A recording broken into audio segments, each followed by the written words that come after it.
Good morning. A pleasant, sacred, prophetic good morning to you, all my compatriots in the Philippines and the world.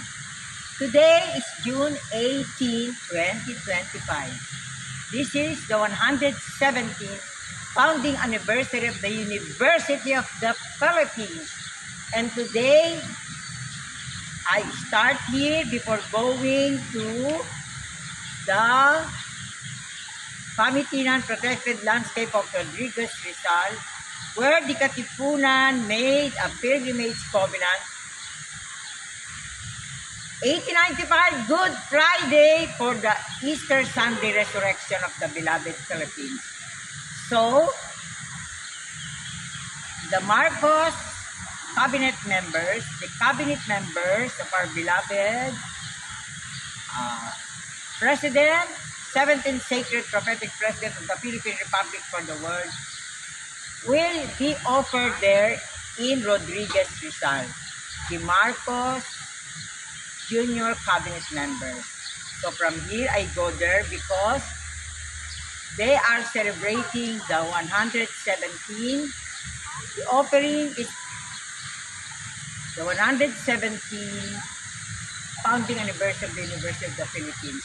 I thank our Sacred Prophetic University of the Philippines System President Attorney Angelo A. Azure and the beloved wife,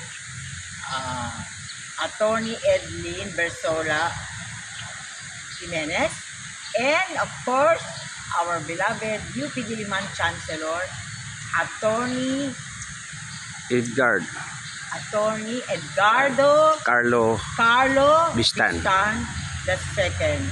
So today, I thank the heavens because I'm able to come here first before proceeding to Rodriguez Rizal to fulfill my June 8, 2025 dream, peace of the Holy Spirit, that His Excellency President Ferdinand Romualdez Marcos Jr.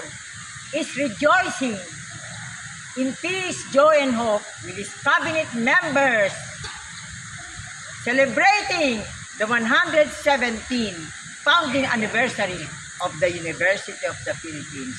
Amen.